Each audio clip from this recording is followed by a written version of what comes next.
Folks, it's the Monday edition of College Sports Now. It is March the 3rd. Just before we get to the college basketball talk, just let that seep in. It is March the 3rd. That sound you heard was Matt Norlander in the background, letting it seep. Some seeping right there. Come on, it's March. Let's go. For those of you watching on YouTube, hi, Mom. Norlander is wearing his CBS pullover today. He is absolutely vibing. It is March. I listened. I do a little drive-by on the Eye on College Basketball pod. Yeah. Norlander and Gary Parrish do a very good job, obviously. But you have the rights to the CBS music. Correct. Like, I can play that music, but I am not authorized to play that music. I work in audio. I traffic in audio. I respect the rights. So I stand back. But you know what's coming. I mean, we are less than 2 weeks out from Selection Sunday, bracket show, everything that goes along with that. I have printed a couple of brackets for my own personal benefit. I have the WCC conference bracket in my hand. Tell me you got the other one, too. The other one, the progression, Sun Belt. See the Sun Belt bracket? I have the Sun Belt bracket. This thing is a piece of art. Hang it in the Louvre. This thing is spectacular. It is literally a zipper. If you're the 1 or the 2 seed, shout out to JMU. They are the 2. You get a bye all the way into the semifinals. You basically get to skip 1, 2, 3, 4, 5. You get to skip the first 5 rounds of the tournament. I am in spectacular. I am in favor of this format. You want to benefit your best teams and try and enable them. And listen, you finish 12th, 13th in a league, you got to take the stairs. That's what I call that. You got to take the stairs. Okay. Wow. Way to channel your inner Dusty Kearns there. That's his motto. The App State head coach. Take the stairs. It was Kevin Ollie's motto back in the day as well. Okay, fine. Well, how'd that work out for Kevin Ollie? Pretty well. Okay. At least, when he won the Natty. Brackets are here. Yeah, brackets are here. I'm not even gonna wait for the look. Before we look back, let's look ahead real quick. I'm gonna give you right now. I got it in my doc here. Every single league that is going to play conference tournaments this week. Here are the leagues. You ready for this? It's born ready. America East, Atlantic Sun, Big Sky, Big South, Coastal Athletic Association, the CAA, the Horizon League. We'll have Robert Morris coach Andy Toole joining the show because we give love and respect mid-majors on this show. He'll be joining us in a little bit. The Missouri Valley, the Northeast Conference, the OVC, the Patriot League, the SoCon, the Southland, the Summit League, the Sun Belt, and the WCC. Those are conferences that have wrapped up their regular seasons. Postseason bracket play begins over the next week or so. A-Sun's already got going. It had a couple of games on Sunday. It's got more on Monday. Horizon League is going on Tuesday. Conference championship season has arrived. The fortnight is here, Hartzell. Speaking of brackets, we may or may not get to this. The jamband bracket that I have been working on for years has actually been created. It's here. Yes. Okay. I have it in my hand. We may or may not get to that in Now Spinning. I'm trying to clean this up. I'm not a graphic artist, but I have been hanging out on something called Adobe PDF Maker to try to clean up my jamband bracket. Okay, Norlander, a lot to get to. Obviously, it is March. I took in a college basketball game over the weekend with my own eyes. Probably didn't involve any NCAA tournament teams. You were in studio all weekend. But we start the show with the tried and true tradition of reading 5-star reviews. Norlander, we got a fresh review over the weekend. I know you didn't look at this before the show started. I've included the link. Okay, so I'm doing this again. The deal is, if you leave a 5-star review, Norlander will read it on the show. And this one is an absolute facial on your boy. So please, I want you to read this in its entirety, our latest CSN review. All right. From War Damn Eagle 19. Can only leave a 5-star review for Hartzell, not Norlander, given his very lazy ranking of Auburn preseason 27, saying, quote, now Bruce Pearl has a group with sights set again on winning the SEC, though as you can see, I'm a seller on that idea. Every year there are a few teams ranked in the preseason that prove to be overshots, and I'll take a chance Auburn applies here. For reasons hard to foresee, some teams just take steps back. End quote. Review continues. Really, bro? all in good fun. He has many other good takes, but had to dunk on this one. Here because of hand in the dirt. Let's grow. Okay, very good.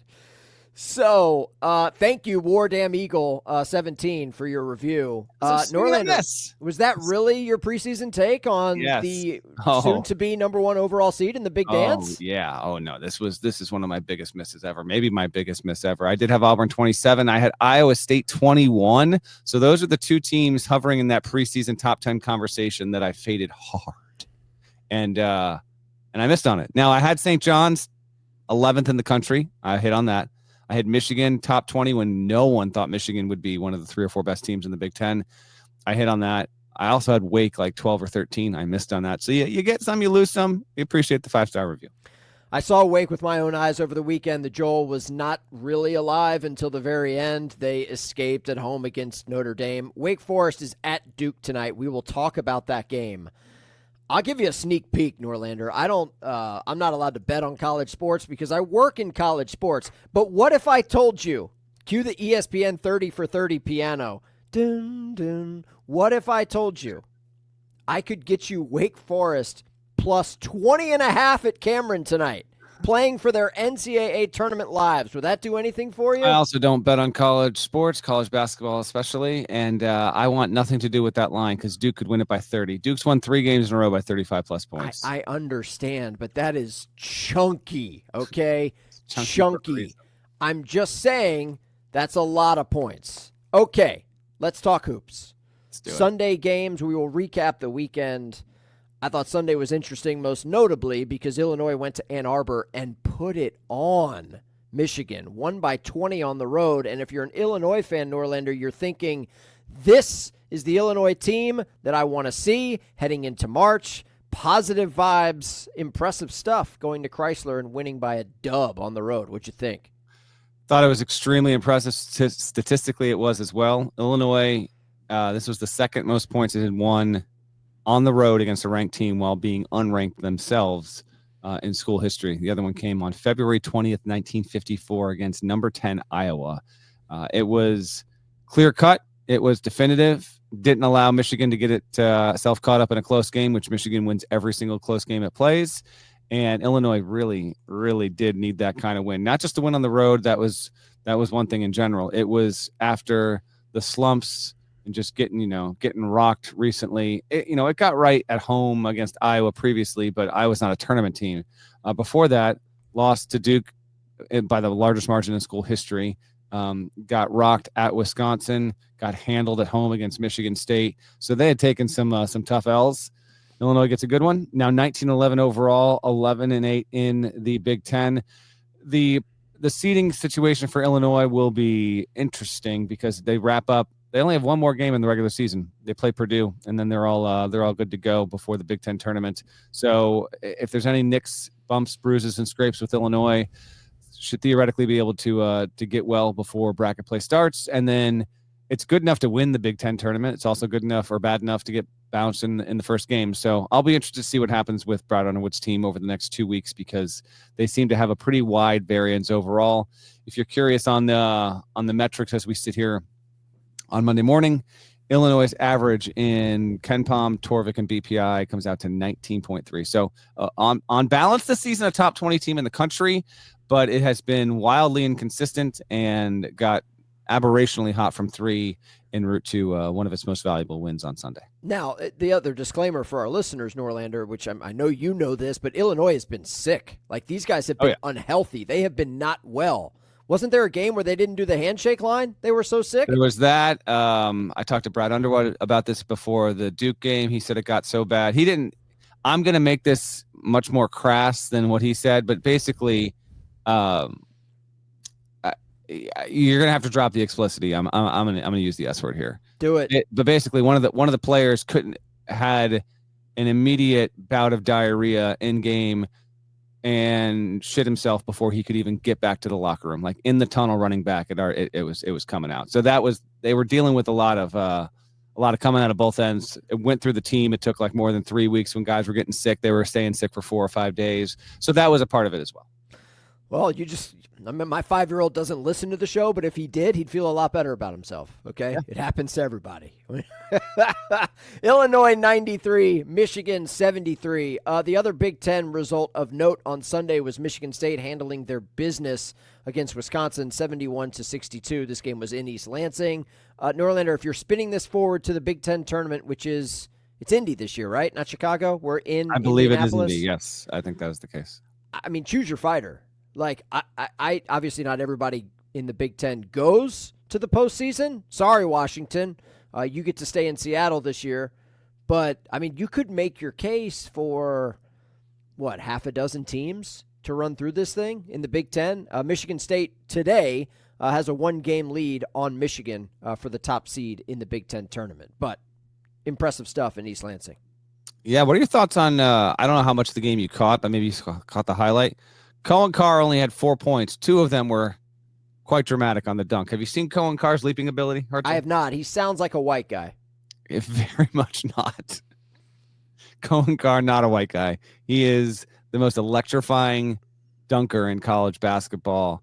Are we talking like Ishmael Muhammad quality dunks? Like how? Like, is there a comp here? I mean, what? Like when you say impressive dunker, Cohen Carr's dunking comp over the years. Like, are we Mac McClunging this thing? Well, no, I mean, where is he? Is he Blake Griffin? He's like a 6'5.5" ultra athletic power wing who, just will go up and try and dunk anything and everything. He had a nice one on the break yesterday. Ironically enough, his teammate is the son of, until Cohen Carr, maybe the best dunker in Michigan State history. Jace Richardson and his father Jason. But there was a good dunk there yesterday. I wondered. All right, I'm gonna do a real-time video search for the Cohen Carr dunk, and you can watch me react to this in real time. Here we go. Michigan State in transition here, up 58-57. Here comes Cohen. Good God! Looked like he traveled there. I'm not gonna. I don't think so. And you don't. He looked like he took some steps. Frankly. Okay. All right. That's impressive. That's impressive, dude. Impressive team. 24-5. Tom Izzo getting it done. Your boy here is in the lab working on an Izzo feature that'll go up end of week at cbssports.com. I spent some time with Tom. Let Norlander cook. He's in the lab. I don't know. I regret even using the phrase. Why are you so anti? Like, let him cook? Is it? Just I'm not. I feel like it? It's starting to get a bit overused. That's all. I actually like the phrase, but I feel like it's becoming a thing that could be a bit trite. That's all. I am 41 years old. I am a father of 2, Norlander. When I find something that works, I wear it into the ground. Like, it's a dad joke, and I will use it until it becomes annoying. Are you worried at all about, in terms of the Big Ten? Are you worried about Wisconsin on the losing end of the ledger on Sunday? We don't do the "are we worried about." You talk about things that get old. The whole default on TV shows and podcasts. How worried are we about this team? I'm not worried at all. Why would I need to worry about whether Wisconsin's going to be a good team in the month of March? I'm just going to enjoy it. I can speak on whether I think they would, but worry, personal emotional impacts on the performance of a team in Madison, Wisconsin, I'm not worried. You know what I'm worried about? I'm worried about the once mighty AAC. Okay, I watched a little bit of Memphis UAB because one does not simply stroll into Bartow Arena. Was it ever mighty?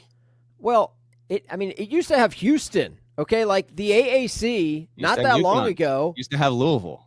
Yeah. Like this is a sad basketball conference. Memphis is obviously a very good team. They're 24-5. They won at UAB on Sunday afternoon. But I make it a habit of printing brackets. This time next week, I'm going to be wearing out the toner cartridge in the office, most notably because the Big 12 is going to go with the blackout bracket like they usually do. Hold on. Last chance. Do I send a note? It might be too late. Do you want me to try and fix this, or do you want to just see if the Big 12 gets its act together on its own? Let them walk the plank, okay? Okay. Brett Yormark is too busy hanging out with the WWE, okay, and getting logos on the field of wrestling belts and stuff. Yeah. He needs to fix his PDF game. All right? If the Big 12 wants to go with the all-black bracket and just wear us out again, then they can. But I don't even know if I'm going to print the AAC, Norlander. Why should I? It's a one-bid league. It's just a sad state of affairs, and I Well, it'll be wonder a how two-bid long league Memphis if is going to stick around for that. If someone can upset Memphis, it'll become a 2-bid league. And you've got North Texas, which is coached by Ross Hodge, good coach, 21-6 team. Maybe North Texas can pull it off. Maybe UAB can pull it off. But yeah, other than that, it's just maybe we'll have some bid thievery. Remember, Temple made it to the tournament game last year in the midst of a point shaving investigation. So anything is possible. But what happened there was a story came out about suspected potential point shaving within Temple's program. The story got exposed, and Temple went on like a 4-game winning streak. Yeah, crazy how that happens, huh? Guys, they're on to us. We need to start making our free throws. Unbelievable, man. Anyway, so that was your Sunday action. Saturday, we had some drama. You want to hear some sound? You know I need that sound. We go to Rocky Top. Ziegler gets the ball to Meshack. Meshack's going to take it. 2 seconds. Meshack, 1 second. Launches the three-point shot. Good! At the buzzer. Meshack wins it for Tennessee. With 3.8 seconds to go, Tennessee brings it up the floor. And Jemai Meshack hits the biggest three-point shot in his career. Jemai Meshack, the game winner from near midcourt as he hits that three-point shot. And Tennessee is knocked off Alabama. 79-76. It's Bob Kessling, Vol Network, and anytime a Tennessee broadcaster announces a win over Alabama, doesn't matter the sport. Mm-hmm. It's a big deal, okay? If you didn't watch the game, Alabama had the ball, tied at 76, turned it over on a 5-second violation, couldn't inbound the ball, okay? Tennessee on the ensuing possession gets Jemai Meshack. What are we calling this? About 35, 38 feet? I'm going to say 35 is a good call. Yeah. Maybe 36 and a half. Thompson Bowling Arena, Food City Center, Value, whatever the hell they call that place. Thompson Bowling. It was upside down, okay? Tennessee, Bama only play once during the regular season. Vols get it done. Bama's now dropped 2 straight. And, oh, by the way, Florida comes to town on Wednesday, and then you got to go to Auburn to close the regular season. What did you make of the drama in the SEC Saturday afternoon? This was a tremendous game. Enjoyed it thoroughly. Watched it in studio for CBS Sports HQ, and thought that Bama had the game well in hand. Nato said afterward, "I cost my players the game," which is not all the way true. There was a possession. It was either the penultimate or the anti-penultimate, which means second to last. One of my favorite words, anti-penultimate. Possession for the Tide. LeBaron Philon just dribbled into the void, and Mark Sears didn't get a touch, and that resulted in 0 points for Alabama. Good on Tennessee to get it done. Jemai Meshack is a 35% three-point shooter, which is fine for college for his career. He's 35%, but he doesn't take a lot. The shot he made to win the game on Saturday was his 15th made three-pointer of the season. He's only attempted 40. Tennessee has played 29 games. He shoots, not even 1.5 threes per contest. So he can make some. It's not his role in the offense to take a lot of them. And Rick Barnes wanted the timeout. Oh, by the way, he was yelling for it. He was furious he didn't get it. Not showing the utmost confidence in his senior at the moment of launch, but it didn't matter. Tennessee won it, and as many in the profession would tell you, that's just coaching. Sometimes, sometimes you think you control a situation, and then for better or for worse, it just you don't, and then the play plays out like it does, and Tennessee gets the win. Vols are now a 1 seed in bracket projections. I'm sure you've checked in on all the updated brackets this morning, Hartzell. No doubt about it. I'm so glad that you mentioned that. I'm so glad that you mentioned the updated brackets. Cue the 30 for 30 music again. What if I told you, Norlander, that you are the bracketologist for the worldwide leader? You get paid by Disney and Company. It's March the 3rd. We're approaching 10 a.m. in the East on a Monday, which is a mandatory office day for those of us. And Joey Brackets has not touched his bracket in 4 days. What if I told you? True. You know what? I'm going to stand up for him right now because you know why? Why? I'm not, because I know someone, here's why I know this is the case. Someone quote tweeted him just dunking all over him in my timeline. So he did update his bracket. Here we go. 22 hours ago on his Twitter feed. You just got to you got to find his Twitter feed And then the bracket was updated 10:46 a.m. March 2nd. So that was the last bracket. So update. if I need to know what Joey Brackets is thinking, instead of going to www.espn.com, the World Wide Web, I've got to go hang out with Elon Musk and friends. That's how I need to find out where the updated bracket is. I'm just letting you know he did update the bracket since last Friday. He has Oklahoma in the field, which is unthinkable. Oklahoma is not in the field right now. It's not in the field. There's no shot Oklahoma's in the field. All due respect to Lenardi. We'll keep it moving on that because Oklahoma, we had some SEC bubble situations going down over the weekend. Oklahoma, now conference record is not criterion and it should never be criterion. However, 4-12 in the SEC and has one win since February 2nd.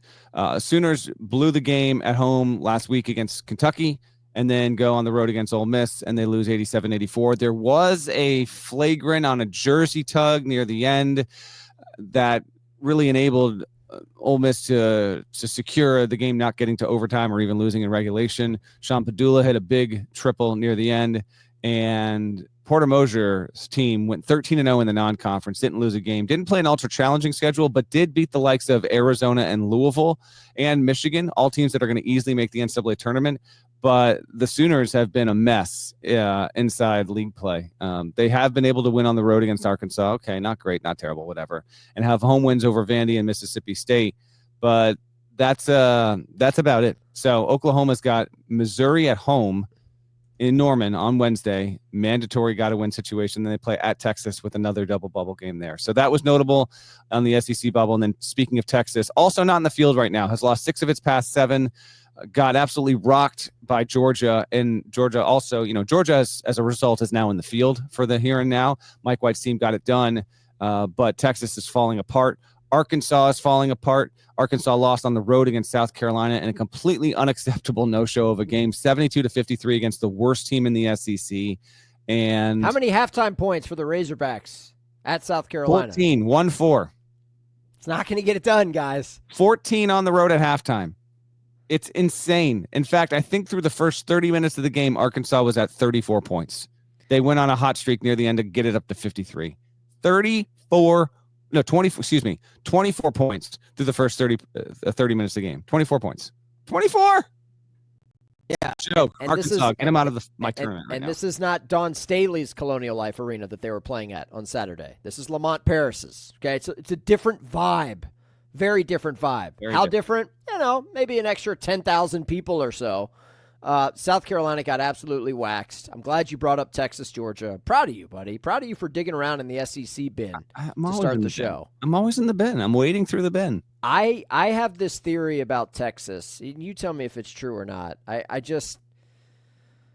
It feels like people want Texas to make a coaching change. It feels that way. I'm not saying you. I'm just saying there's a lot of people in the media that 3 weeks ago, Norlander, were like, keep an eye on Texas. It's been out there. That's why. It's been out there for a while. Okay. Yeah. I think I would be surprised if it doesn't. I'll tell you that. I will be surprised if it doesn't happen. If it doesn't happen. Correct. At this point. Yes. Okay. Yes. That was an impressive win for Georgia going on the road. I think that's the first time they've won back-to-back games since January. So validating what they did in the midweek at home against Florida by going on the road and taking it to Texas. So, yeah, interesting bubble situation there. Also, just real quick, because I have the sound, we already went to Rocky Top. Let's go to Music City while we're talking SEC. In play, goes to McLaughlin. Hands it back to Hogard. Speed dribble front court. Hogard driving right side. Nickel for the tie. Yes! 2 seconds left. 81 apiece. Nickel hits from distance. That's Kevin Ingram, Vanderbilt Sports Network. Doors beat Missouri at Memorial Gym. Norlander, the SEC, loaded league, maybe the greatest ever, blah, blah, blah. Has there been a team that has overachieved more than Vanderbilt this year in that league? In that league? No. In terms of overachievement? No, I think Vanderbilt is the one there. 20-9 as a result of the win. Sitting at 8-8 in the league, and basically no one outside of that campus would have projected that Vandy would make the tournament in year one under Byington, who did a great job. You know him all too well. being the former coach at your alma mater. That's correct. This was, and you know how I feel and how I am with lock talk. Vandy's a lock, folks. I don't hand out locks willy-nilly. It's just not my style. Vandy is a lock as a result of this. Now, Missouri opted not to foul. A.J. Hogard gets it into the paint. Couldn't quite get a hand on him. Tyler Nickel, 5 hits the 3. We get to OT, and Vandy gets it done. Highly impressive there. What Byington has done has been really, really, really nice. I did dig around little college sports now, only little intel nugget for you here. Because I wondered, okay, he's done such a good job. Could he be a potential candidate at, say, Indiana, like a dark horse? Or there's been a little bit of we're going to get him back to Virginia to coach the Cavaliers. Don't think that's going to be the case. His buyout is north of $10 million. And although he's done a really good job, my read across the landscape is that sitting AD is not going to be willing to spend that much money to pay him out of his contract to bring him aboard. So Vandy fans, if you like your coach, good news. I'd put it at 97% he's definitely coaching there next year and not getting plugged to a different school. Okay, very good. By the way, Arkansas Vandy coming up this week. If you're trying to look ahead, a game that Arkansas would really like to have going into the postseason. And the bubble talk it's the talk. I'm intrigued, Norlander, at hey, here's your 1 seeds, here's your 2 seeds, the projected stuff at the top of the bracket.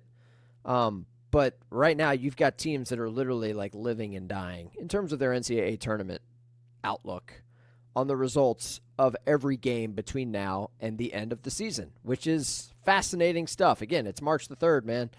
13 days from now, we'll have a bracket. The bracket. You know what I'm talking about. Selection Sunday. Folks,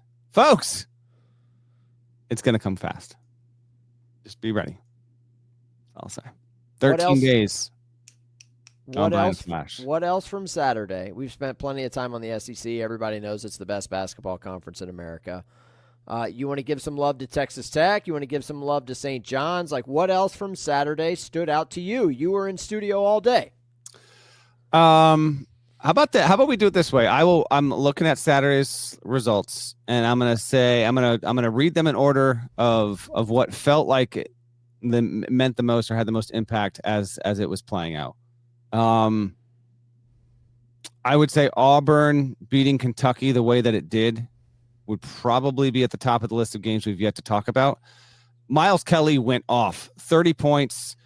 Did he have 9 threes? I'm bringing up the box here. I think Where'd Miles Kelly play in college last year? He did hit 9 threes. Miles Kelly was a yellow jacket. Yes, he was a yellow jacket. And it's just I know. And now he's at Auburn dropping 30. Chad Baker-Mazara had 22. Tahad Pettiford, the freshman, comes off the bench, goes for 21 points. Janai Broom, one of his, I guess the worst stat line he's had in the game that he hasn't been injured in.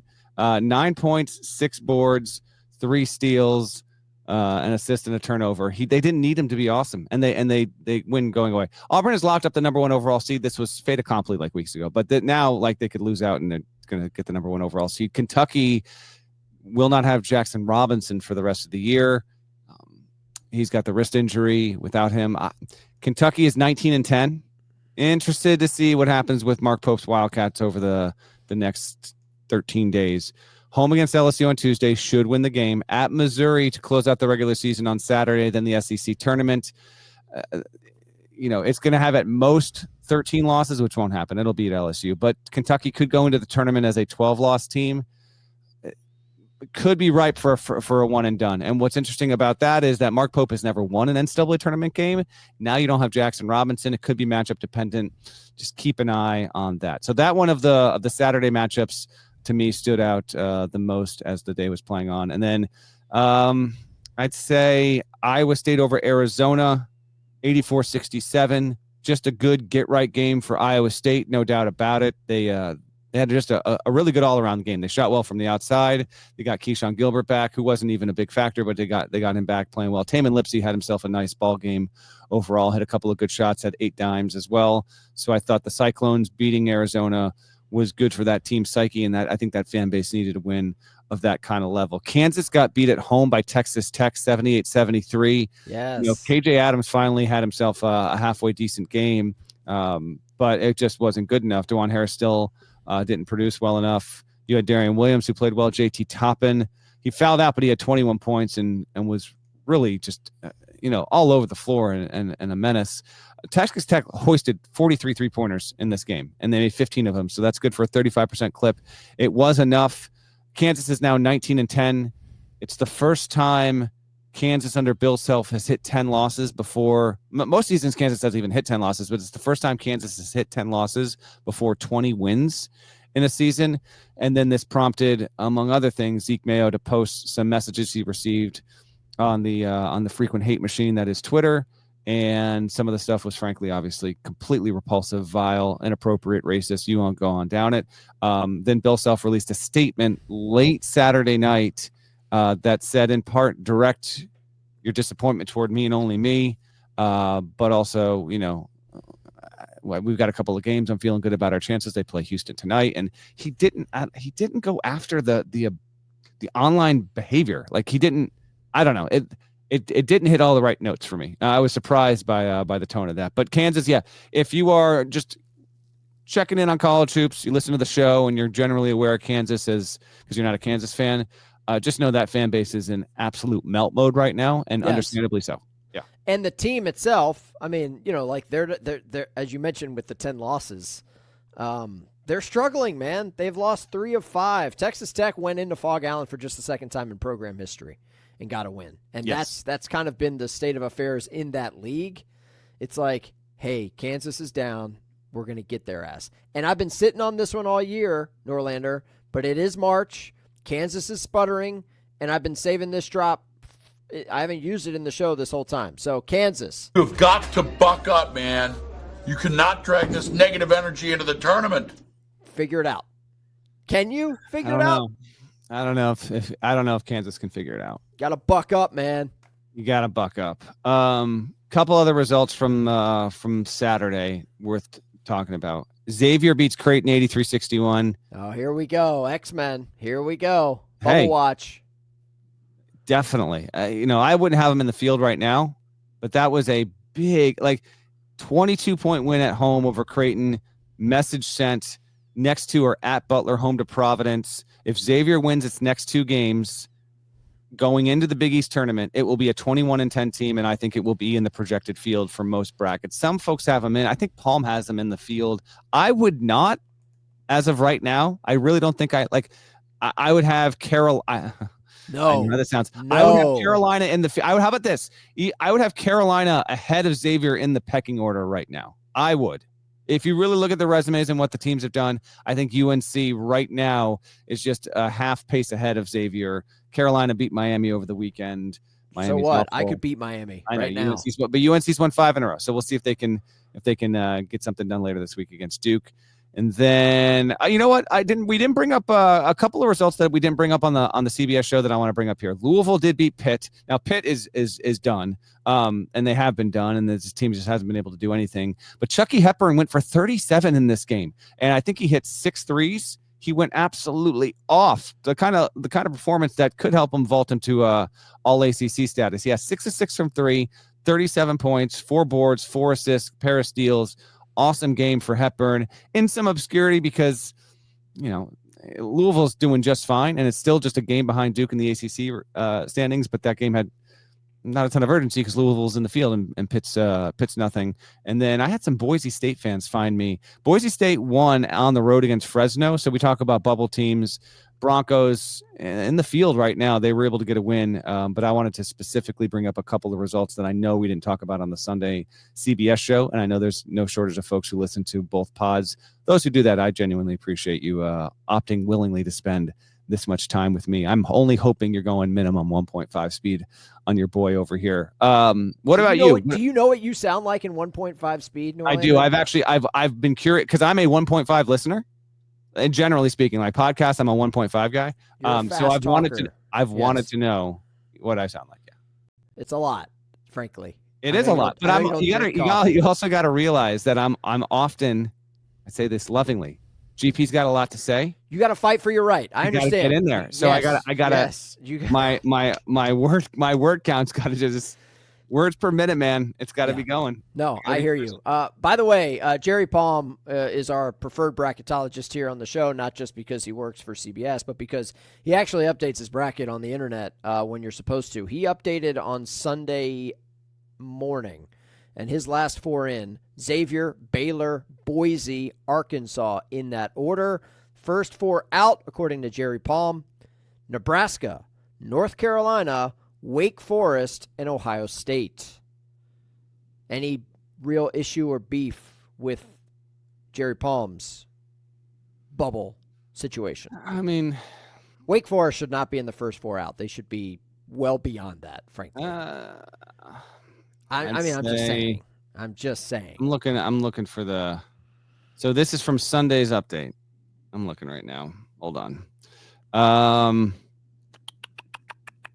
His one seeds are Auburn, Duke, Houston, Tennessee. Those are the right one seeds.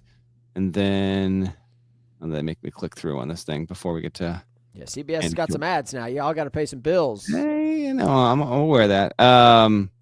Okay. First four: Baylor, Xavier, Boise State, Arkansas.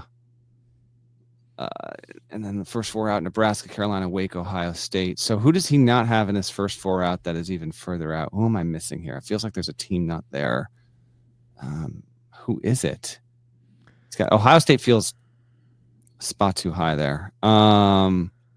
Where? So Indiana's safely in the field, right? Where's Oklahoma? Where's Oklahoma on this deal? Oklahoma is in as an 11 seed. Oklahoma's not in the field right now, folks. No. Oklahoma is not in the field. Wow. What are we doing here?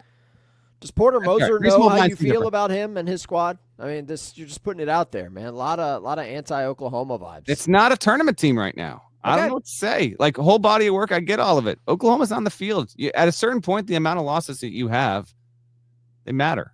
Before we get to Andy Toole, anything else from the weekend that sticks out to you that we didn't? Yes, I do have one. Florida A&M, UConn. I mean, I don't know what comes up here. Indiana wins at Washington. What? You got to tip your cap to Gonzaga only because they had to go on the road and beat San Francisco and who was it, Santa Clara? Yes, and they did both of those pretty handily. They lock up the 2 seed in the WCCs. We're not going to see them for a week. They've got the bye all the way into the semis. But still, if there is such a thing as pressure in Spokane, those boys handled their business, and so now we'll see what that looks like in the WCC tournament. So you can take Gonzaga off of the bubble talk or what would it look like if discussion. They're in. The streak will continue. And we'll see what this looks like if they get a rematch with St. Mary's, who beat them not once but twice in the regular season. So I thought that was interesting. Beyond that, man, it wasn't – we talked about it, an A- weekend of games. We had a little bit of drama. You heard the sound. Yeah. But by and large, I mean, most teams handled their business. And the shocking results, really, which we kind of talked about, involved some of the bubble teams that either did or did not do what they needed to do over the weekend. So now we gear up for, again, what is the final week of the regular season. We are, mentally, my headspace a week from now when we do the show is going to be, I am going to be in the clouds. I'm literally pulling out of town 1 week from today. I got to drive to Nashville. We got to get set up for the SEC Radio Network. You're going to be, I'm assuming, at the Big East at the Garden, right? I will be. Not a week from today, but yes, I'll be at the Garden 10 days from today. We've got teams that have already punched their tickets this time next week. It's here, okay? It's here. I love it. It's fantastic. With that, we will hit pause on the show. We will bring in Andy Toole, head coach of Robert Morris. We head to the Horizon League next. As promised, we're heading to the Horizon League. Andy Toole, head coach of Robert Morris, kind enough to make some time for us. Coach, thank you. Obviously, it's a busy week. We got conference tournament games. You guys play next on Thursday. We'll talk about that in the quarterfinal round. How did you spend your a rare off weekend going into March? How did you get down knowing that your team didn't have to play? Your seed has been locked in and all that good stuff. How'd you spend the off weekend? Combination of our own team practices and some youth sports events. That's what I did this weekend. I got sixth grader and a fourth grader who play, about 20 games per weekend. So I was able to get to some of their games as well as our own practices with our team. What's that like as a head coach, watching your kids out there competing at that level? Like, Norlander and I both have kids. We get it. We're in the youth sports scene. But obviously your profession is a little bit different than ours. Is that tough on you? At times, it is a little bit challenging because you want to make sure that they're trying to create the right habits. But, like you said, you just want to see your guys go out there and compete. That's the biggest thing. As long as they're playing hard and they're competing properly, whether they make shots, miss shots, turn it over, whatever, that stuff will take care of itself in time. All right, so I'm going personal immediately right now. So I got 9-year-old and 6-year-old, both are playing hoops, and I go to their games on Saturday. 6-year-old had the 9 a.m., 9-year-old had the noon. So my 9-year-old, he's got some good instincts, but he's lanky like me. But he does not. He is averse to wanting to drive the ball to the basket. Okay, so there's halftime or whatever, and I'm like, hey, you're doing good. You're doing good on defense. And so I step out on the floor, like everyone's getting water. I was like, come here. I just want to show you something. He goes, no, Dad, no. And he hand waves me and walks me off. I'm not a coach, so I don't get that benefit. Do your kids hand wave you, or can you at least get a little word in when you're checking out the game? Oh, 100% hand wave. I mean, they don't think I know anything about it. My wife also played Division I basketball. She's actually the assistant for my 6th grade son's team. And you would think, she might say to him, great shot. And he might think she's saying the meanest, nastiest thing you've ever heard. So you become straight parent in those worlds. You have no understanding, no grasp of what they're going through. You don't know anything about the game. So don't take offense to it. Yeah, man, it's it was and my older son's not even, he's not a ton like, hey, when we're in public, I don't you don't know me. He's not like that at all. But in this one, I got the, man, that hand wave, it hurt me. It hurt me deep. Let's talk your team. You guys have only had one loss dating back to January 8th, and you were a solid team before that. But what has been the reason that you guys have been able to sustain really, your most success in a number of years here, Andy? What flipped and how did it all come together? I think it's twofold. I think going back to the summertime when we kind of got this group of guys together, we understood and thought we had a really competitive group, some guys with some real good competitive juices. We felt we had some guys with some high levels of individual pride. But I think starting in the middle of January, that individual pride became collective pride. Guys really started holding each other accountable. Guys started challenging each other to play at a certain standard. I think there was some more trust built between the ball movement and sharing it and making sure we were getting great shots. And I think, obviously every year it takes a little bit to know your team, even if you have a bunch of returners. This year with so many new guys playing prominent roles, I think it took us a little bit to completely build that trust and understand where everybody's heads were at. But I think that started in the middle of January, and winning kind of became the top priority at that point in time, not necessarily stats, minutes, or shots. Coach, your team's won 7 in a row. Obviously, we got the conference tournament that starts this week. You guys don't play till Thursday in the quarterfinals. Does the vibe change, though, around within the locker room, around the program, knowing that, okay, great, regular season, Hayes in the barn, now it's win or go home? Yeah, I think the vibe definitely changes. As much as, being part of a one-bid league for 15 years like I've been, we've been in every spot you can imagine, whether it's, the favorite, middle of the pack, the upstart trying to pull some upsets. And you try not to have the vibe completely change when you're, towards the top of the league, but it's impossible for it not to. I mean, these guys are smart. They understand what's going on. They know that these games have massive implications. Each possession is going to have massive implications on our ability to continue to move forward. And their goal is, to try to go to the NCAA tournament. And so we got to try and find the balance as coaches of making sure that they're sharp and engaged, but that they're not, tense, or they're not, so energized that they're not playing discipline and making good decisions. And it's a hard balance to strike. We've had a couple of head coaches on our show this season. Do you have any game day superstitions? Or if not, are there any players on your team, Coach, that have a game day superstition, just something that has to get done on game day? I used to have some maybe early on, but I don't really have any anymore. I think when you've done this for 15 years, all your superstitions kind of go out the window, because it's like, well, I did this for, the first 2 seasons and it worked. And then I did it for the 3rd season and it didn't work. So, it's really hard at this point in time to have a superstition that I believe is a have to. And from a player perspective, they might have some superstitions. I'm not sure I've seen anyone that's completely unique or particular to a game-to-game type thing. I'm sure they got some music they listen to, or they got some food they eat, but nothing too crazy. Okay. We're just about the same age. I think you got 1 year. I'm 43. You're 44, right? 44. Yep. Take our listeners into a little. I sometimes like to show listeners, how connected the college basketball community is. So for those who might not know you or your program that well, who are some of the coaches, head coach, assistant, otherwise, in college basketball? Like, who are 4 of the 5 guys that are not on your staff that you just happen to be close with in the business, where they're, where are they coaching right now? Who's kind of part of your greater inner circle? Fran Dunphy, who I played for in college at Penn, obviously retiring at LaSalle. He's part of the inner circle. He's hard to get a whole lot of advice out of, because he kind of just asks you questions when you ask him questions. Mm-hmm. So I know that. I know it. Jedi mind tricks with you all the time. Matt Langle at Colgate is a guy who I'm close with. Joe Gallo at Merrimack was a former assistant of mine, who's doing great things at Merrimack and competing for a MAC championship here in his first year there in the Metro Atlantic Conference. Luke Murray, assistant at UConn, guy I talk to a lot.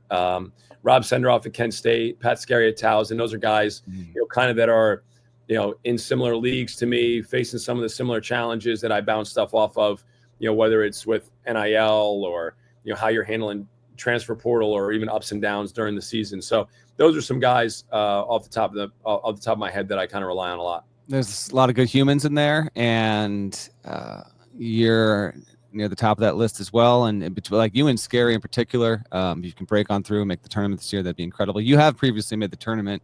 I want to dial back the clock a little bit here. I want to dig into how you've changed and grown as a coach and a person. You have been, for those listening that might not be aware, Andy has coached Robert Morris since 2010. So the start of your coaching career corresponds actually with the start of my career at CBS, and you may not even recall this, but I met you the first summer I ever went on the road. So I associate you with the start of my CBS career. What did you know? What did you not know? If you can go back in time and sit down in your office next to 29-year-old Andy Toole, what kind of person was that guy that started the job, and how have you changed? How has the job changed in the decade and a half since? Well, I think the job has changed probably more dramatically than I've changed personally. I think the thing you don't know when you first take over is the emotional roller coaster you're going to go on in your first couple seasons. I mean, you are literally, I remember the first time I stood up for our exhibition game, I felt like I was completely exposed as a human being, right? You're standing there in front of your team. Everybody's looking at you. Every single thing that happens on that court, you feel directly responsible for. And that's a different level of pressure and weight. You know what I mean? As an assistant, you had all the answers. Every suggestion that you had would have worked if the coach would have done it. The ones that he took heed on and worked, you pat yourself on the back for. And then when you become the ultimate decision maker, it's a whole nother level of emotions. I mean, you go from your team just executed a great offensive set out of a timeout. You think you're never going to lose again. Your team gives up, a bucket on some defensive breakdown, and you think you're going to get called to the AD's office immediately after and asked to hand in your resignation, right? I mean, that's the flows that you're going through as a coach. And now 15 years later, you still have the same competitive drive. You still have the desire to prepare, but you're not as easily, just hijacked by, the emotions that you feel that you did in your first couple of years. So you certainly learn that this is, some of the ups and downs are part of the territory, and you get a little bit better at handling a tough loss or a bad performance or a great performance. And you kind of keep everybody a little steadier because you're a little steadier yourself. I genuinely really have always appreciated your viewpoint. I respect you so much, Andy. And so I want to dig in a little bit more because you to me have a very fascinating coaching situation. You were very good early. I know what you talked about, first couple exhibitions and feeling totally exposed, but you won 26 games in year 2. You made the tournament in 2015, coach on the rise. And then, there was just a little bit of a stagnation. You would have up years, you'd have down years, COVID hits. You had a bumpy year last year. I remember you and I was checking back in our text thread when I was asking you to come on the show about, last season was a 10-win season, and then you turn around, you've won 23 games. As you have been able to most importantly, keep a head coaching job, but seeing the ups and downs and seeing, you take a scan of the sport, you are connected to plenty of people. You see some coaches that are young that get really big opportunities and other coaches that maybe get them and they don't go so well. How has it been for you to navigate 15 years of being a head coach at a place where, you know it in and out? You mentioned your children. You've been able to have the good fortune of raising a family in the same spot. You know plenty of people where that has not been the case, but you have been able to stay at the same place. I could say there are reasons that's a really good thing. Some coaches might say, man, I got a head coaching job, but I want that next big opportunity. How have you taken all of this in? Have there been years, seasons, moments, meetings where it has been frustrating, or what is your overall outlook and viewpoint on the path you have taken and how it's brought you to today? How long is this podcast? You can. I know it's a lot, Andy. I know it's a lot, but like seriously, I feel free to go long on this because I have been long fascinated by you and what you've been able to do and how you've been able to maintain it, knowing full well, folks, everyone that's listening or watching, like he is good enough to coach at the high major level. It just hasn't happened yet. So the floor is yours. So my goal when I got hired was I was just like shocked that I got hired. Right. I mean, I remember sitting with my AD after my interview in May of 2010 and him saying, we're going to do this. And I was like, excuse me, what do you mean we're going to do this? Like, you're going to be the next head coach. And just like this burning desire, the president at the time and the AD at the time who gave me the opportunity were completely unique. I think if it was the same situation occurred in 2025, I'm not sure there's a lot of ADs and presidents that would have given a 29-year-old the opportunity that I got, right? So my initial goal was to prove these guys right. Hey, I got to prove these guys right, that I know what I'm doing, that I'm capable of being here. And I think we started my first year like 2-8, right? And I'm like, this is not going well. We end up kind of turning it around. We get to the Northeast Conference Championship. We lose in double overtime to LIU Brooklyn my first year. And I'm like, I can do this. Like, that was my feeling at the end of my first year. Like, I can do this. I can handle this. You know, we had some good years, culminating with, 2015 going to the NCAA tournament. 16, we had a bad year. 17, 18, 19, we kind of built it back. And then 2020, we won. And 2020, I think I was in a situation where, even though I had some conversations with some people over those previous years about potential other opportunities, I felt like RMU was a place that was on the move. We had, built a $52 million arena. We were exploring conference change. There was things that were going on where I'm thinking to myself, hey, this is a job that's continuing to improve and is on the rise. And I love being a part of that. Right. I always find it funny in college basketball that you build a championship level team and then your first instinct is to go take over a team that's maybe potentially in a dumpster fire, and you got to restart the whole process. So, right. So coming to grips with that is a little bit interesting. But then in 2020, obviously the pandemic hit, and we didn't get to go to the NCAA tournament, and that was one of the most devastating things for that team. That team was a great team to coach. They were so much fun to be around. They were a deserved champion. They deserved to hear their name called on Selection Sunday, and it didn't happen. But I thought we were going to have a bunch of guys return, and we were going to have a chance to compete for the NEC championship the following season again. Well, in June of that year, we go to the Horizon League. Not sure the timing of that move was 100% the best thing we could have done, right? I mean, the first 2 years we were in this league, you couldn't go on the road and recruit. Everything was on Zoom calls. Everything was on Synergy or Huddle. And you're trying to decide who can be on your team. You're going from maybe the 27th, 28th ranked league in the country to like the 17th, 18th, 19th ranked league in the country. It's a pretty substantial jump with no runway, right? With no ability to kind of like prepare yourself for that. And so the first 2 years were they were rough. I mean, our first year, the pandemic year, we could probably do a whole podcast on that. I'm not sure we should have been playing, to be honest with you. Like, the win-loss records from that year were to me so secondary to the experience that those student athletes had. It was brutal. And so our 2022, I guess, still struggled a little bit.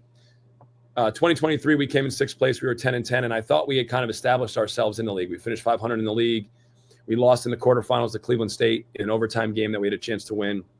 And I'm like, okay, we've found our footing. Last year was a disappointment, right? We just couldn't come together. We were poor defensively. We were poor from a rebounding perspective. And so the goal going into this season was to become better defensively, to be able to play with the competitiveness, the edge, the athleticism needed to be able to win in the Horizon League.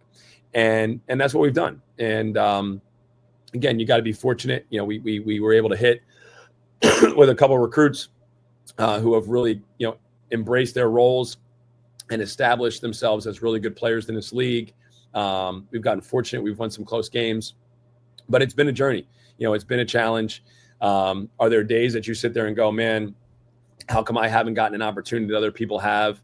Absolutely. Are there days you sit there and go, man, I'm thankful to be at a place for 15 years. Most people don't last like that. Absolutely. And there's probably a lot in between. And so, you know, I'll be 45 in September. And to say that I've been at a place for 15 years is pretty remarkable. I mean, I've coached almost 500 games as a college head coach. And sometimes it makes me scratch my head. And I'm just fortunate that I get to be able to do it. And, you know, I want to do it as long as someone lets me. That's good stuff. Andy, one of the things you don't know, maybe you know this because you know Matt, but Norlander and I talk a lot of music here on the show. I think we had a very spirited debate last week about Led Zeppelin. I understand you're a huge Bruce Springsteen fan, okay? So these are your own personal rankings. There's no right or wrong answer. Just be open to some debate and some back and forth here. Your top 3 Bruce Springsteen albums. Go. Well, first of all, right above my desk here, you can't see it, but I have a guy here in Pittsburgh made me a sign that says, down here, there's just winners and losers, and don't get caught on the wrong side of that line from Atlantic City, right? So that'll lead me into Darkness on the Edge of Town is my number 1 album. You could just go start to finish, Darkness on the Edge of Town, without a doubt. My second favorite album is The Rising. Ooh.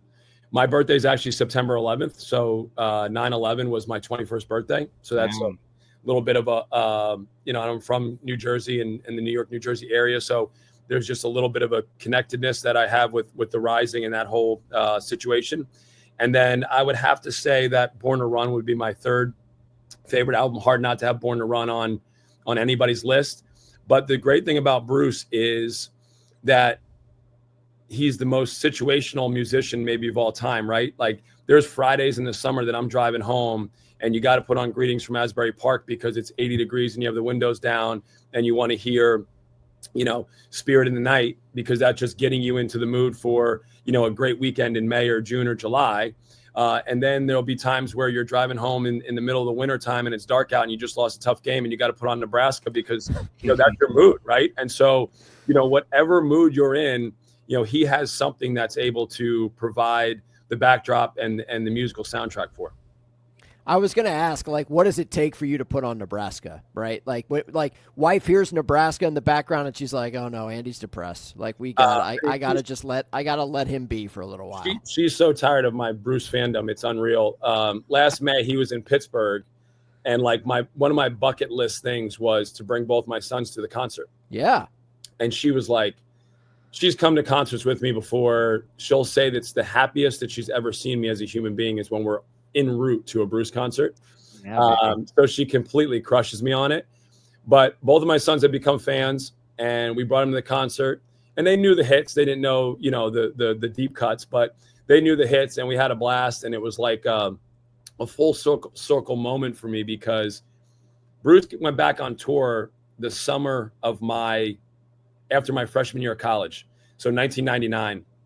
And I had 2 great friends that would literally get their parents' credit card as soon as tickets went on sale, and they would buy 10 shows for every concert that he would put on. So Madison Square Garden, like the Live in New York album, 10 shows, 10 tickets, and then they would call around, all right, what shows you want? I'm like, I'll take 1, 3, and 5. Boom, you're in, right? 10 shows he played at the Meadowlands at the end of that summer. What shows are you in? And in 1999, I had a fake ID. I'd go to New York City. It worked anywhere you wanted. I thought I was like the king. You take the train up, you're going to like 3 shows, fake ID all afternoon in the city, go to the concert, train back. Like life didn't get any better than that. So that's where some of my love affair started. And obviously, you know, his concerts pale, you know, in comparison to anybody else's. And, you know, it's all part of the Bruce fandom that I got. Real quick, Norlander, I know you want to follow. The ahead. fake ID was undefeated, never lost, never got caught once. In New York City. Got it. But, and then I don't know if this is allowed to be told on the show. It's allowed. I encourage. I don't know what you're going to say, but let's have it. In the late 90s, early 2000s, in the state of New Jersey, it was not out of touch to be able to get to the DMV with someone's information and be able to get an ID of your own. Wow. I just say that. So you could, if you had an ATM card and a birth certificate and maybe a bank statement or a social security number, you could get to the DMV and you could walk out of there with your picture on someone else's ID. I think they've now computerized those photos, but let's just say many of my friends and family members were able to execute that scheme in some way, shape, or form. That is very humanizing, and I'm sure many people listening to the show, especially anyone between the ages of honestly 40 and 52 right now. You were McLovin. You were McLovin. Way more legit. Way more legit. What is your Springsteen concert count? Do you have the exact number? I don't. I would say it's probably mid 30s at this point. Oh, that's actually lower than I would have thought, because I know you've seen him a ton, but okay, fair enough. Yeah, fair enough. Is it, do you think, I think the two, all right, one, how many coaches, there's one retired I'm going to mention in a second, that's I think got you, it's either you or this coach, but how many coaches do you think are huge Springsteen fans? And is it you or Martelli that's the bigger one? Because Martelli is pretty massive. Well, see, here's the problem with Martelli, because I've had this conversation with him previously. He wants to go in the box. Right? Like he wants to go in a box. So he would say to me, hey, Bruce is playing Citizens Bank. We can go in a box. You can't be in a box for a concert. Like you got to be with the people. Correct. You got to be down on the floor or as close to the floor as you can be. You got to be high-fiving a stranger next to you when a song plays. Yes. Like you can't be in the box where there's like catering service and a bathroom accessible to you. Like you got to be with the people. And he just doesn't fully grasp that. That's you got him beat then. Anyone else in the coaching profession that's pretty hardcore on Springsteen that you know of? College hoops. I mean, I think there's a bunch. I actually, when I was at the show in Pittsburgh this summer, that was the show that Woj and Pete Thamel and I actually ran into Dusty May. Dusty May was there. Like I went up to get a beer and Dusty May's like, "Hey, what are you doing here?" I'm like, "I live here. What do you mean? What am I doing here?" So it was pretty funny that they were all there. How about that? Okay, Springsteen's your number one, but who's like 2, 3, 4 range, generally speaking, band artist wise for you? I'm pretty eclectic. Like I do have some hip hop in there, and I do have some country in there. Like Kenny Chesney was a go-to for a handful of summers here early in my coaching career when I was a little bit younger. To go to concerts. Geez, I mean, a little bit of everything. I mean, a huge Jay-Z fan. A little bit of everything is really where I go after Bruce. But Bruce is kind of the undisputed champ. All right, good one. Last one for me, and then I'll let Hartzell cut you loose here. 23-8. You're prepping for postseason play. Talk to coaches of mid-major programs this time of year, and you guys, you know what, I can catch you being a different human being on a given day depending on what some guys are wound tight and they know it, they're self-aware, they embrace it. Other guys are just like they're loose. How are you, and will you be, I know you'll be different like literally 3 hours before the game, but like, do you get tight? How is your mental makeup? This is one of the better teams you've had. You've obviously got a healthy chance, but the league is, it is a tough league. And I look at the top of it and it looks like there's any number of teams that can really emerge and get the auto bid. So how do you prep for this tournament? And how are you wired for the next week plus? Well, I think it's the one thing we've talked to our team about all year long, actually, is we believe we can beat anybody, but we know we can be beat by anybody. And we've tried to keep the focus as small as humanly possible. And I know it's cliche, but it's true, right? We've really tried to focus on whoever our next opponent is. We've had really good conversations with our guys about, preparing ourselves mentally as much as anything of, not getting too big picture, just being able to really focus on the team. Obviously, I'll try and mask some of my emotions and some of the angst that I have as we're going into it, because I don't want to make us, I don't want to make us too tight or too tense. I've been in those moments where you can just see the tension on your team. And I think your job as a coach is to provide balance.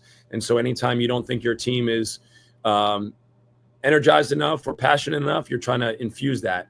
Anytime you think your team is maybe a little wound too tight, you want to be the counterbalance to that, and maybe you want to bring them back. So, that's kind of the mindset that I'll go into it with. How can I best serve these guys to give them the best chance to be able to be successful? How can I provide them with the right information? How can I be prepared to make the right decisions? That'll be my biggest focus, and that they'll be focused on going out and performing.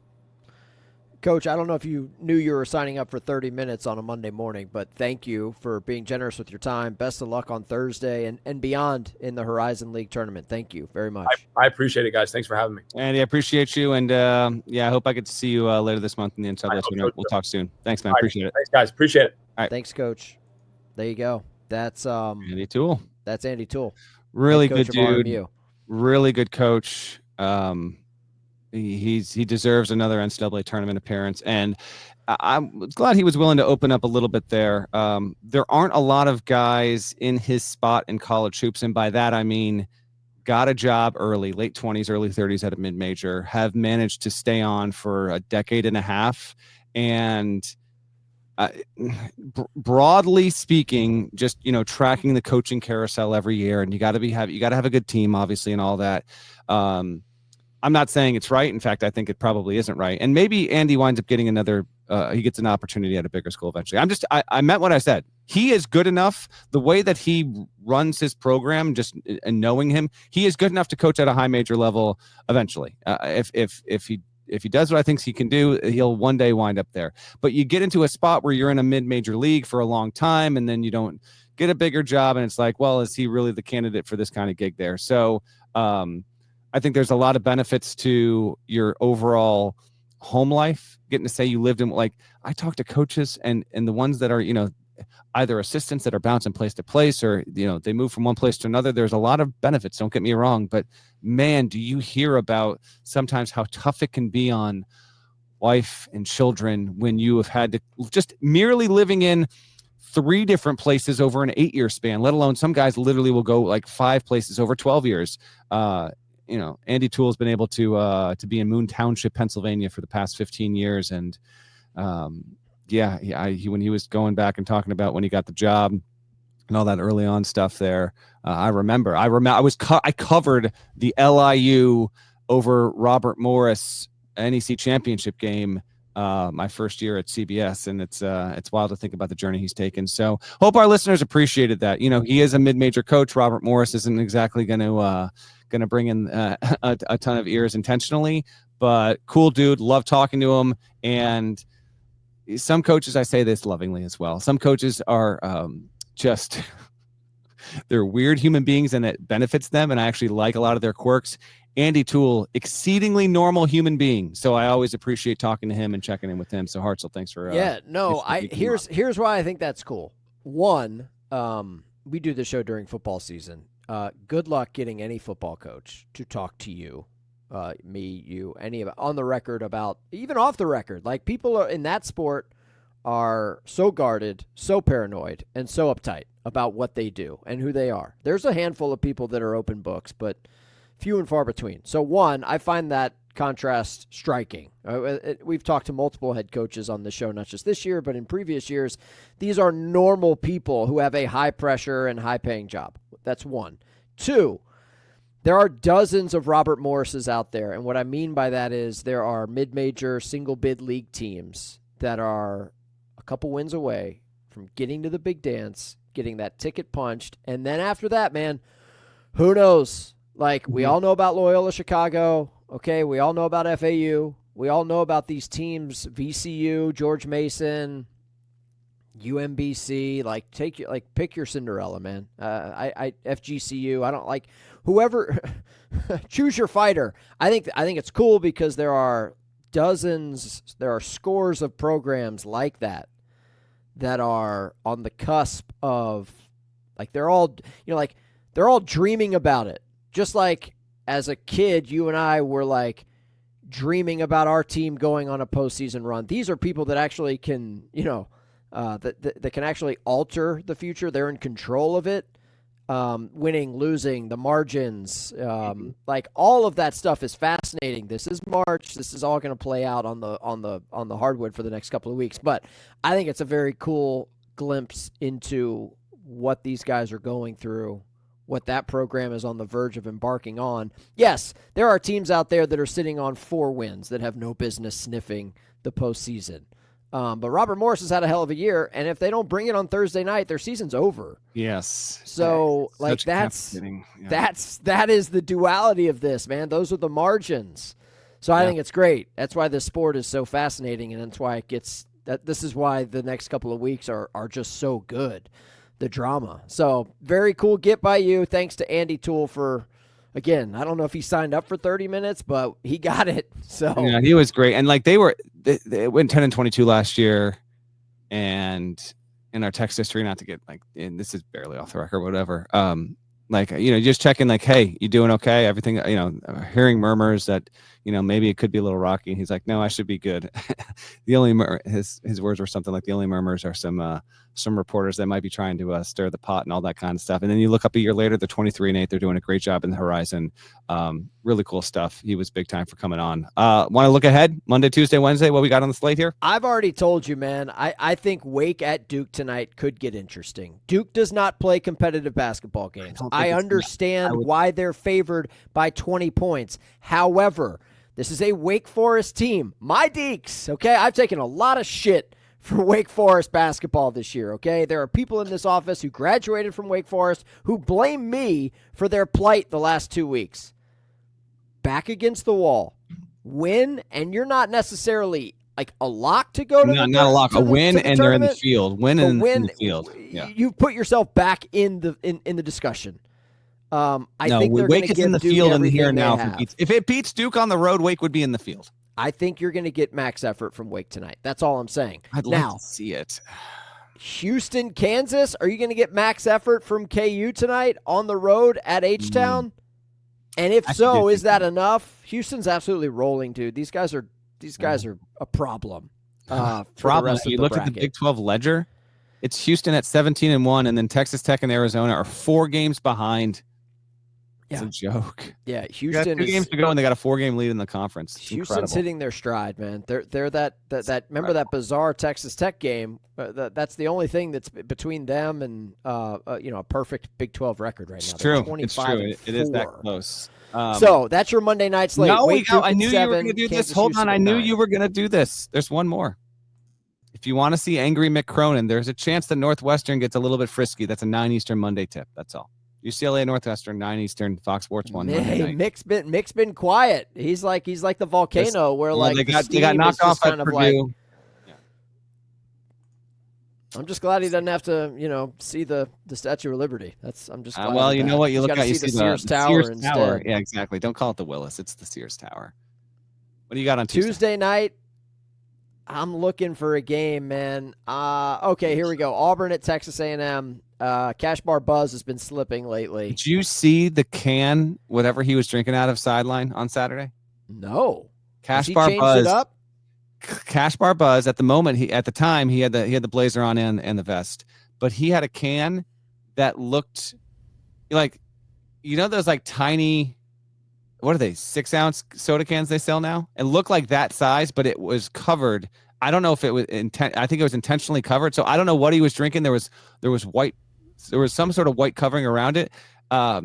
He looked like a giant the way that how big he looked holding with whatever can of what he was drinking on the sideline. He even upped the Cash Bar Buzz game. So well, I'll try I need to go back and check the forensics on this, because Cash Bar Buzz historically is like the guy he's got the 8 bottled waters right there on the scorer's table, and he's just pounding agua.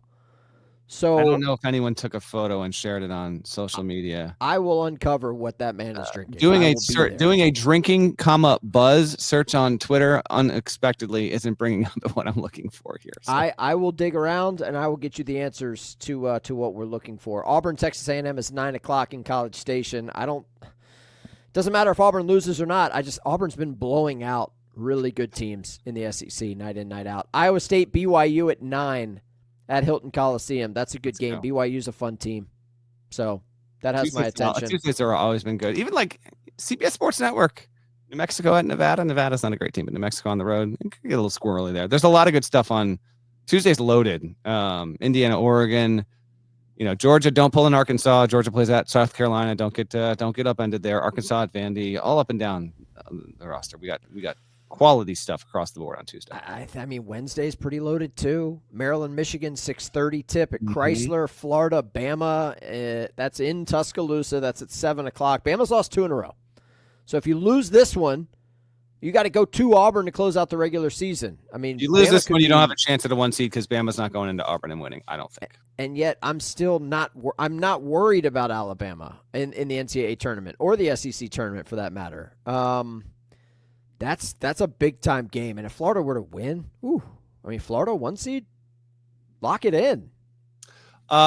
Pretty much close to a lock. I don't know if I can go lock, but Florida winning at Bama. Florida will wrap its regular season this weekend, home against Ole Miss. So I theoretically, if it lost to Ole Miss and then got dropped in its first SEC game, could Florida get beat out for the 1 line? It's conceivable, but it would be pretty close to that if it can get that done. Tennessee also plays at Ole Miss, 9 Eastern, ESPN2 on Wednesday, folks. This is Wednesday games.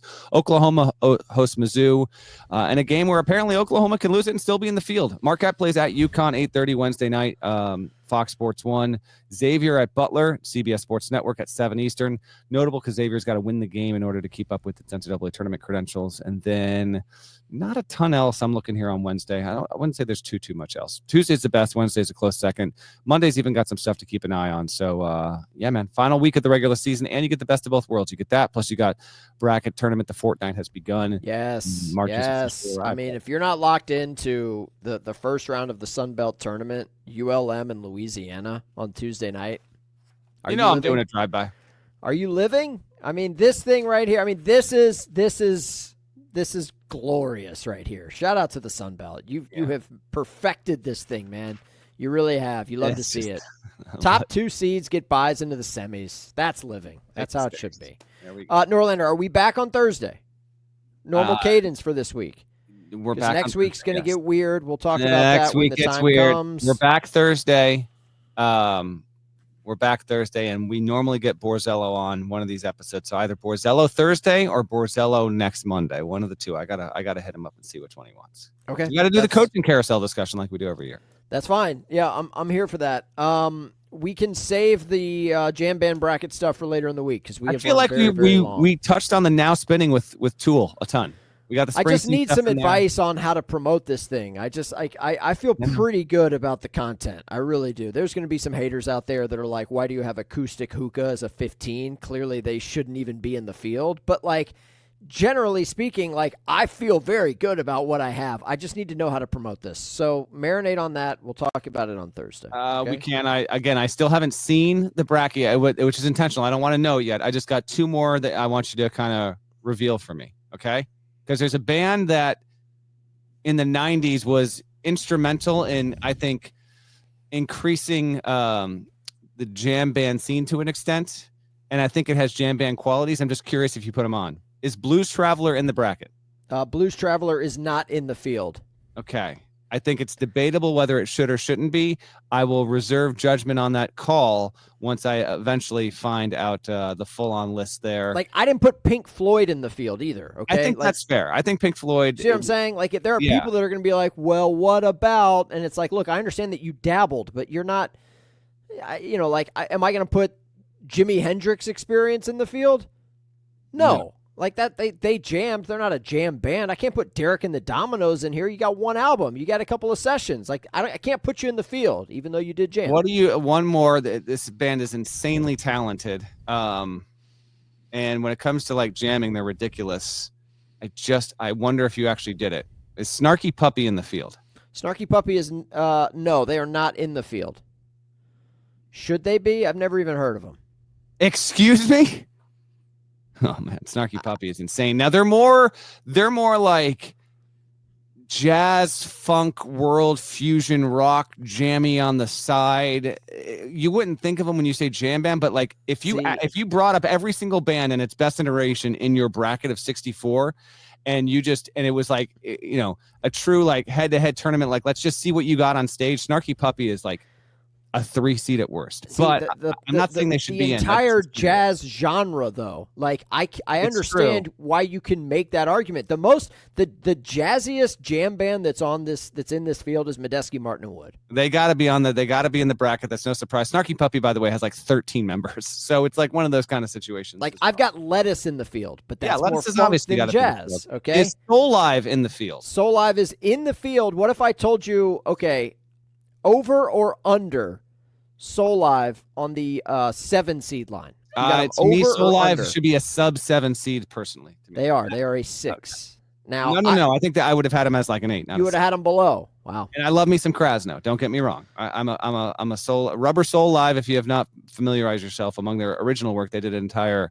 Beatles cover record with nothing but instrumentals, and it's pretty. This is a loaded field. Like I got Billy Strings in the field. Yeah, as you should. Double-digit seed. Okay, all right. You're giving up too much now. I know. I'm just saying. Like people are like Billy Strings. He just sold out 4 nights in Asheville. He just sold out Phillips Arena in Atlanta. Yeah, that's great, man.